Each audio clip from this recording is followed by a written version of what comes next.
అంటే correct treatment అంటే password లాగా, తాళానికి తగ్గ తాళం చెవిలాగా ఎవరికైతే మనం చిన్న పిల్లలకు అలర్జీ, ఆస్తమాతో బాధపడుతుంటారో, మాటిమాటికి జలుబుతో బాధపడుతుంటారో, మాటిమాటికి దగ్గుతో బాధపడుతుంటారో, దగ్గి దగ్గి వాంతి చేస్తుంటారో, ముక్కు గారుతా ఉంటుందో, స్కూల్‌కి పోలేకపోతా ఉంటారో, ఆట ఆడితే ఆయాసం వస్తూ ఉంటదో, స్కూల్ బ్యాగ్ మోస్తే ఆయాసం వస్తూ ఉంటదో, ఇలాంటి పిల్లలందరూ ఏది తిన్నా కూడా దగ్గు అది ఇది వస్తుంటదో, ఏదన్నా అటన్నా ఊరు పోయినా, అటు పోయినా, ఇటు పోయినా దగ్గు వస్తుంటదో, ఇట్లాంటి పిల్లలందరికీ కూడా అలర్జీ, ఆస్తమా ఉన్నట్టే లెక్క.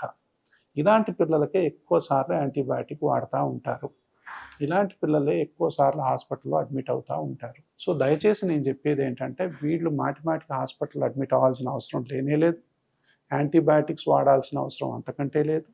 కాఫ్ సిరప్స్ వాడాల్సిన అవసరం అంతకంటే లేదు. సో, సరి అయినటువంటి ఇన్హేలరు, సరి అయినటువంటి మోతాదులో, సరి అయిన కాలం, సరి అయిన టెక్నిక్ ద్వారా, ఒక డివైస్ ద్వారా పిల్లలకు గనక మనం ఇచ్చినట్లయితే, ఈ అలర్జీ, ఆస్తమా, ఈ జలుబు పెట్టేటటువంటి బాధల నుంచి వాళ్ళు విముక్తవుతారు. ఈరోజు ఒక ఫాదర్‌ని చూశాను నేను. అంటే అతను 7 సంవత్సరాల క్రితం నా దగ్గరికొచ్చాడు అని చెప్తున్నాడు. ఎన్నో హాస్పిటల్ తిరిగాను సార్. ఒక్కోసారి నాకేమనిపించిందంటే, మా బేబీని అంటే ఏంది లేపి కిందెత్తేస్తే బాగుండు అనిపిస్తుంది నాకు. హాస్పిటల్‌కి పోయి వచ్చేవాడిని అప్పుడే. ఇంకో హాస్పిటల్‌కి పోయి వచ్చేవాడిని. మళ్ళా దగ్గు అట్నే ఉండేది. ఎన్ని మందులు వాడినా తగ్గకపోయేది. పిల్లని కొట్టేవాడిని, పడేద్దాం అనుకునేవాడిని. అంటే ఆ తల్లిదండ్రుల ఫ్రస్ట్రేషన్‌ని మనం ఆ టైంలో అర్థం చేసుకోవాలి. సో, అంత ఫ్రస్ట్రేట్ అవుతారు కొంతమంది. కొంతమంది పిల్లల్ని కొట్టి మళ్ళా వాళ్ళు ఏడ్చే వాళ్ళనైతే నేను చాలా మందిని చూశాను. అంటే ఎంత ఖర్చు పెట్టాలిరా నీకు? ఎన్ని హాస్పిటల్‌లు తిప్పాలిరా నిన్ను? ఎన్ని మందులు వాడాలిరా నీకు? ఎందుకురా అది ఎంతకు తగ్గదు అనంటారు. వాళ్ళ పాపం వాళ్ళ తప్పేముంటది?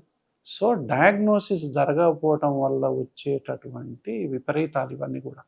కాబట్టి సరియైన డాక్టర్‌ని సంప్రదించినప్పుడు, సరిగ్గా డయాగ్నోజ్ చేసినప్పుడు ఇలాంటి ప్రాబ్లమ్స్ ఉండవు.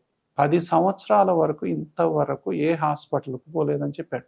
అంటే ఇది నా గురించి నేను గొప్ప చెప్పుకోవటం గాదు. అంటే ఎంత మంచి వైద్యం ఉందో మీరు అర్థం చేసుకోండి. కరెక్ట్‌గా వైద్యం చేస్తే ఎంత హ్యాపీగా పేషెంట్ ఉంటారు అనటానికి ఒక ఎగ్జాంపుల్. సో, అతను అప్పుడప్పుడు మేము రాసినటువంటి ఇన్‌హేలర్స్‌ని వాడతానే ఉన్నాడు. సో, అప్పుడప్పుడు వచ్చినప్పుడల్లా వాడుకుంటూనే ఉన్నాడు.